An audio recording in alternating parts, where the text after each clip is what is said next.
நண்பர்களுக்கு வணக்கம். இன்றைக்கி நம்ம பார்க்க போகிற படம் பார்த்திங்கன்னா கூலி. இந்த படத்தில் பார்த்திங்கன்னா ரஜினிகாந்த், ஸ்ருதிஹாசன், நாகார்ஜுனா, உபேந்திரா, அமீர் கான் மற்றும் பலர் நடிச்சிருக்காங்க. இந்த படத்தை லோகேஷ் கனகராஜ் டைரக்ட் பண்ணியிருக்காரு. ஸோ இந்த படத்தோடைய கதை பார்த்திங்கன்னா ஒரு ஆஸ் யூஷுவல் கதை தான். ஒரு நண்பனை வந்து கொலை பண்ணிடுறாங்க. அந்த நண்பனுக்காக தன்னுடைய எப்படி அதை கண்டுபிடிச்சி அதை பழி வாங்குறாரு எப்படி அப்படின்றது தான் இதனுடைய ஒன்லைட் ஸ்டோரி. படம் பார்த்திங்கன்னா ஃபஸ்ட் ஹாஃப் வந்து கொஞ்சம் ஸ்லோவாக போகும்னா கதையை அப்போ தான் நெரேட் பண்ண முடியும் கரெக்டாக.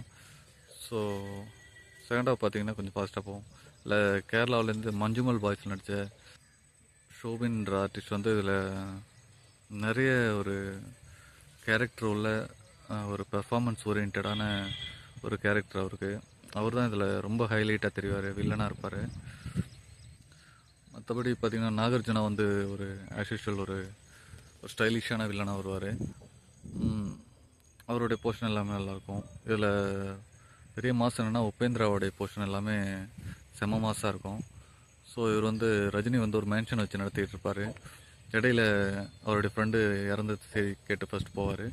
அதுக்கப்புறம் எதனால் அவர் இறந்தார் அப்படின்ற பேக்ரவுண்டை விசாரிக்கும்போது ஒரு கோல்டு வாட்சை வச்சு அதுலேருந்து நிறைய கோல்டு எக்ஸ்போர்ட் பண்ணுற பிஸ்னஸ் பண்ணிருப்பார் நாகார்ஜுன். ஸோ அதுலேருந்து கதை ஸ்டார்ட் ஆகும். அதில் ஒர்க் பண்ணுறவர் தான் ஷோபின்ற ஒரு கேரளா ஆர்டிஸ்ட்டு. அவர் தான் அதை மெயின்டைன் பண்ணுற மாதிரி காமிச்சிருப்பாங்க. ஸோ அவர் பார்த்திங்கன்னா அவருடைய பேக்ரவுண்ட் பார்த்திங்கன்னா ஒரு கான்ஸ்டபிள், அவருக்கு ஒரு பேர் இருப்பாங்க. இவங்க 2 பேரும் சேர்ந்து இதில் போய் எப்படி நிறைய கோல்டை கொள்ளடிச்சிட்டு வரலாம் அப்படின்ற மாதிரி ஒரு கான்செப்டு. ஸோ இவங்க உள்ளார வந்து இவங்க அதுக்கான முயற்சி எடுக்கிற மாதிரி காமிச்சிருப்பாங்க. இதில் ஃபைட் போர்ஷன் எல்லாமே அன்பரி இன்னொருத்தர் பக்காவாக பண்ணியிருக்காரு. கதை வந்து ரொம்ப ஃபாஸ்ட்டாக போகும் செகண்ட் ஹாஃபில். ஸ்ருதிஹாசன் பார்த்திங்கன்னா சத்யராஜோட பொண்ணாக வருவாங்க. இதில் ஷௌபினோட கேரக்டர் பார்த்திங்கன்னா கண்டிப்பாக பேசப்படும். ஒரு பக்கம் பார்த்திங்கன்னா டான்ஸ் ஆடுறாரு, ஒரு பக்கம் பார்த்திங்கன்னா புதைச்ச இடத்துலேருந்து எழுந்திருக்கிறாரு, ஒரு பக்கம் ஆக்ஷன். அதாவது எல்லா ஆக்ஷனுமே இதில் அவருடைய ஜாடை பார்த்திங்கன்னா கலாபவன் மணி ஆர்டிஸ்ட் மாதிரி அவருடைய ஒரு ஃபேஸ் கட் இருக்கும். பட் ஆனால் ஆக்ஷன்லேயும் சரி மற்ற சீக்வன்ஸும் சரி பின்னி எடுத்திருப்பார். ஸோ அந்த மாதிரி ஒரு பக்காவான ஆர்டிஸ்ட் அவர். எந்த கேரக்டர் கொடுத்தாலும் பண்ணக்கூடிய ஒரு ஆர்டிஸ்ட் அவர். இந்த படத்தில் பார்த்திங்கன்னா கூலி பவர் ஹவுஸ்ன்னு சொல்லிட்டு ஒரு சாங் வரும். இந்த பவர் ஹவுஸ்ன்றது வந்து ஒரு ஆல்கஹாலுடைய பேர்.